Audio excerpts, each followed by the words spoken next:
शिव ओम Vibha creation में आपका बहुत बहुत स्वागत है।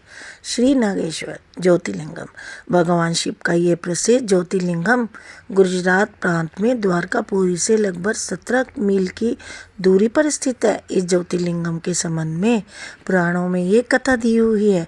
सुप्रिय नामक एक बहुत धर्मात्मा और सदाचारी वैश्य था।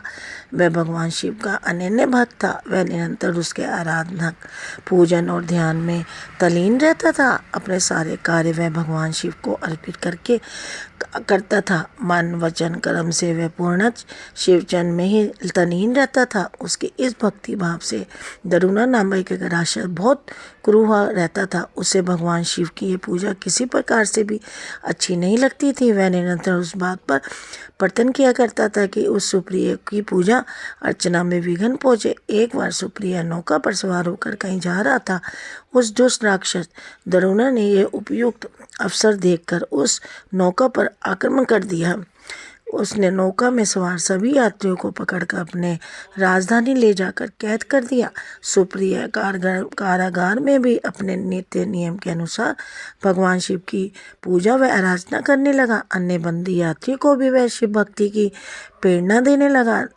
दारुक ने जब अपने सेवकों से सुप्रिय के विषय में यह समाचार सुना तो वह अत्यंत क्रुद्ध होकर उस कारागार में आ पहुंचा। सुप्रिय उस समय भगवान शिव के चरणों में ध्यान लगाए हुए दोनों आंखें बंद किए बैठा था। उस राक्षस ने उसकी ये मुद्रा देखकर अत्यंत भीषण स्वर से उसे डांटते हुए कहा, अरे दुष्ट वैश्य, तू आंखें बंद कर इस समय यहाँ कौन से उपद्रव और पंडित करने की बातें सोच रहा है। उसके बाद ये कहने पर भी धर्मात्मा शिव भक्त सुप्रिय वैश्य की समाधि भंग नहीं हुई। अब तो वह दरुण नामक भयानक राक्षस क्रोध से एकदम बवाल हो उठा। उसने तत्काल अपने अनुचर राक्षसों को सुप्रिय वैश्य व अन्य सभी बंदियों को मार डालने का आदेश दे दिया।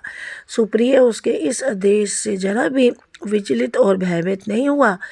वह एक निष्ठ भाव और एकाग्र मन से अपने और अन्य बंदियों की मुक्ति के लिए भगवान शिव को पुकारने लगा। उसकी ये पूर्ण विश्वास था कि मेरे आराध्य भगवान शिव इस विपत्ति से मुझे अवश्य ही छुटकारा दिलाएंगे। उसकी प्रार्थना सुनकर भगवान शंकर जी तत्क्षण उस कारागार में एक ऊंचे स्थान में एक चमकते हुए सिंहासन पर स्थित होकर शिवलिंग के रूप में प्रकट हो गए।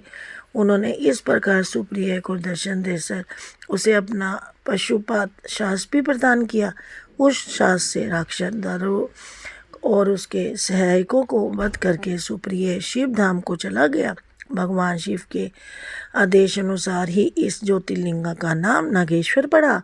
इस पवित्र ज्योतिर्लिंगम के दर्शन की शास्त्रों में बड़ी ही महिमा बताई गई है।